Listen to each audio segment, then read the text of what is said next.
बिस्मिल्लाहिर्रहमानिर्रहीम।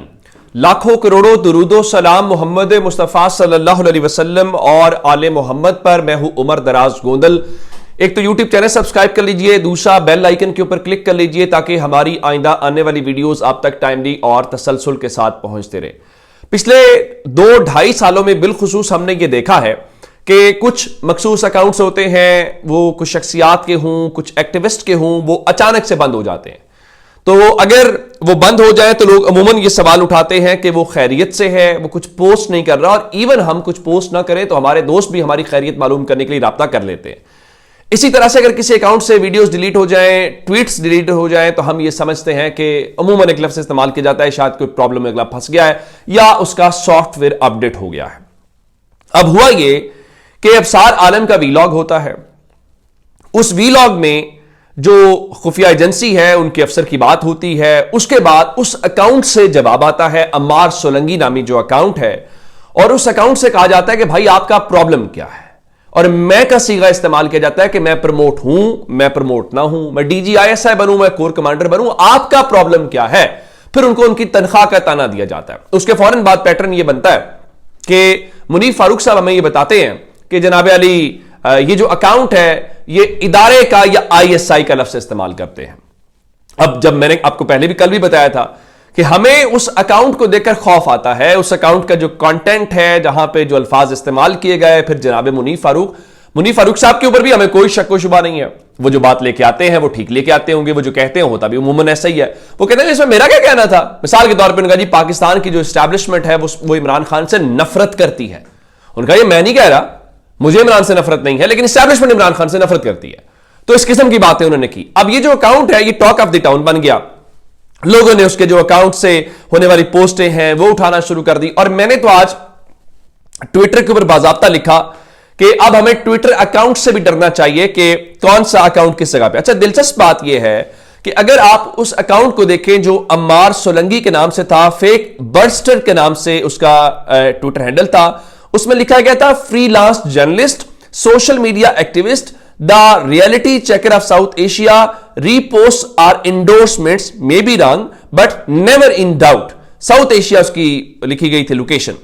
अब मैं एक लाहौर का सहाफी हूं, मैं ये नहीं कह रहा कि मैं कोई बड़ा मशहूर सहाफी हूं, मैं ये भी नहीं कहता कि मैं कोई बहुत बड़ा सहाफी हूं। मैं तो हमेशा अपने लफ्ज़ इस्तेमाल करता हूं कि मैं एक मजदूर सहाफी हूं।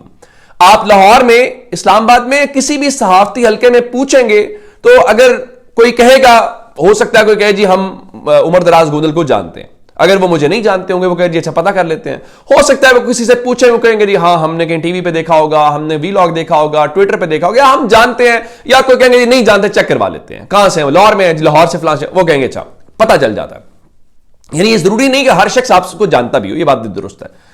अब अम्मार सोलंकी जर्नलिस्ट है लाहौर से, मैं किसी अम्मार सोलंकी नामी जर्नलिस्ट को नहीं जानता। इस्लामाबाद के दोस्तों से पूछा, उनका जी हम भी नहीं जानते, आखिर जर्नलिस्ट होगा तो पता चल जाएगा ना कौन है, किस इदारे से है। खैर ये सारी बातें हुई तो आज अचानक ये जो अकाउंट है जहां पे अबसार आलम का जवाब, मुनीफ फारूक का वीलॉग, ये सारी बातें होने के बाद, और आप अंदाजा कीजिए कि ये अकाउंट हमें बताता था कि तारिक जहांगीरी साहब आपका काम तमाम हो गया। ये हमें बताता था कि सहाफियों को कि आपके साथ ये होने वाला है। ये हमें बताता था कि PTI के पास लास्ट चांस है। यह हमें बताता था कि जो ईमान मजारी हैं वो गिरफ्तार होने वाली हैं। ये सारी बातें होने के बाद फिर एक मखसूस चैनल से जो कोर्ट रिपोर्टर हैं वो बाकायदा तौर पे उनके ट्वीट्स को उर्दू में अपने अकाउंट से लिखते थे। जियो से वो वाबस्ता हैं, कोर्ट रिपोर्टर हैं आज भी।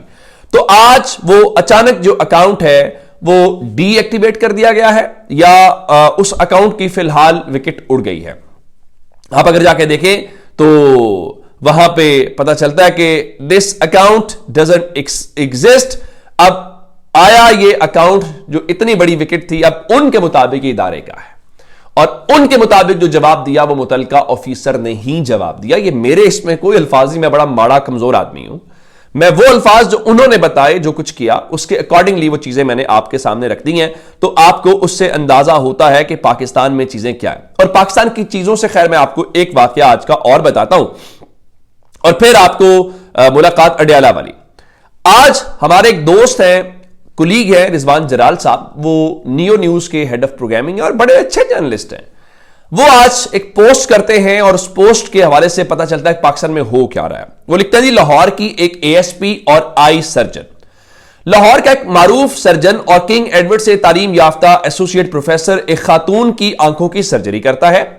सर्जरी से पहले मरीजा को तमाम तर मालूमात दी जाती हैं कि आपका विजन कितने दिन में ठीक होगा और कितना ठीक होगा और कौन सी आंख की नजर कितने दिन तक ठीक होगी। मरीजा सर्जरी के कंसेंट फॉर्म पर दस्तखत करती है और सर्जरी हो जाती है, मगर मरीजा खातून ठीक 3 दिन बाद दोबारा क्लिनिक पर आ जाती हैं और फिर डॉक्टर को गालम गलोच और चीखना चिल्लाना शुरू कर देती हैं कि तुमने मेरा ऑपरेशन ठीक नहीं किया, मैं तुम्हारे खिलाफ एहतजाज करूंगी, तुम्हें मीडिया में गंदा करूंगी, पुलिस से गिरफ्तार करवा दूंगी, तुम मुझे जानते नहीं।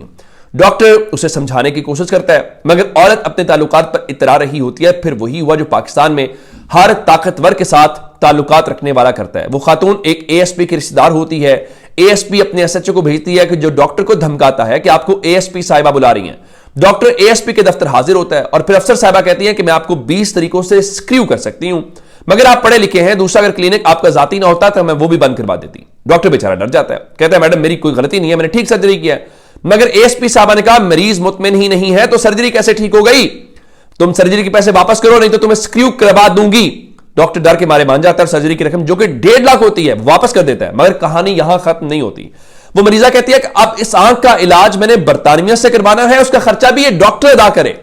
डरा धमका कर डॉक्टर से पहले सादा कागज फिर स्टैंप पेपर पर दस्तखत करवा लिए जाते हैं और फिर एएसपी अपनी मरीजा को 14 लाख रुपए लेकर देती है, जिसमें रिटर्न टिकट, बरतानिया में डॉक्टर की चेकअप फीस शामिल है। अब सोचें, एक माहिर सर्जन और एक बड़े तालीमी इदारा से पढ़े लिखे और वेल कनेक्टेड डॉक्टर के साथ एक एएसपी अपने इख्तियार से तजावुज करके ये कर सकती है, तो उसके मातहत क्या कुछ नहीं कर सकते होंगे। अब कर सकती का मतलब क्या है?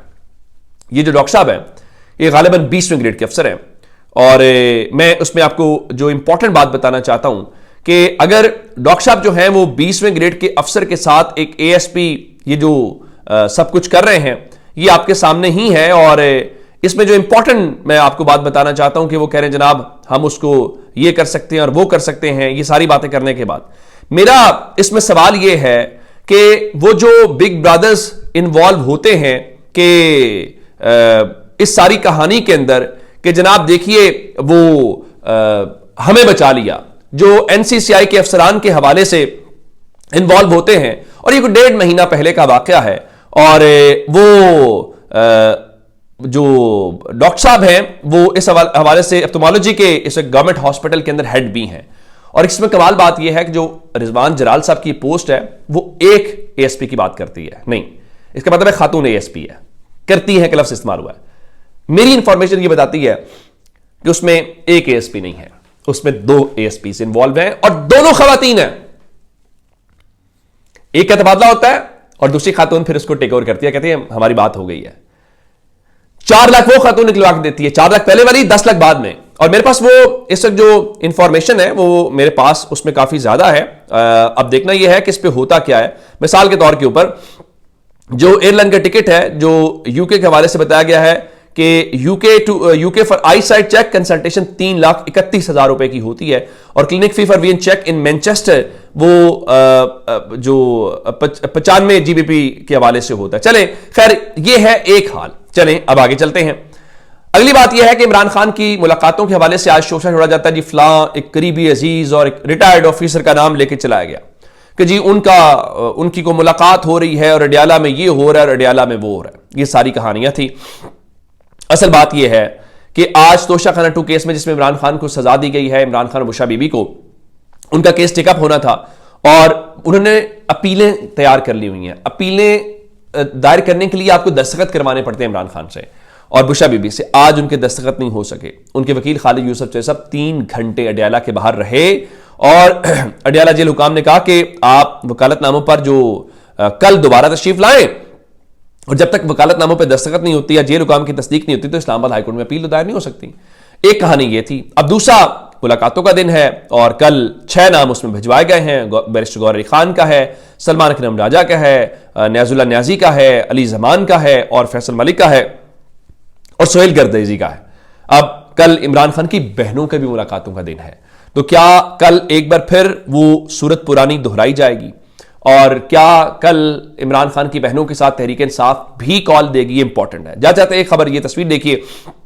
पाकिस्तान की अंडर-19 टीम जो है वो क्रिकेट जीत के आई है, और जब वो जीत के आई तो कल शोर पड़ा कि जनाब वहाँ पे मैंने आपको बताया था कि मदरसे के तलबा को लाया गया, उनका जी हमें तो कहा गया था इमाम काबा आ रहे हैं। फिर वो जो उन्होंने थाना बताया कि थाना कराची कंपनी के हवाले से SHO के ऊपर इल्ज़ाम लगा दिया था, तो आज मदरसे के तालिब इल्म ने बाकायदा एक वीडियो पैगाम जारी किया और कहा कि मुझसे गलती हो गई, मैंने वो ऐसे ही नाम ले दिया था, मेरी कोई मुलाकात नहीं हुई। ये ऐसे है, पाकिस्तान में चीज़ें चलती रहती हैं। तो आज उस टीम ने फील्ड मार्शल साहब से मुलाकात की है और GHQ के अंदर मुलाकात हुई है, शहबाज शरीफ साहब से मुलाकात की है और करोड़ करोड़ रुपया भी उनको इनाम दिया गया। अब तक की अपडेट्स अगर आपने चैनल अभी तक सब्सक्राइब नहीं किया कर लीजिए। अपना बहुत सारा ख्याल रखिएगा। खुदा हाफिज़।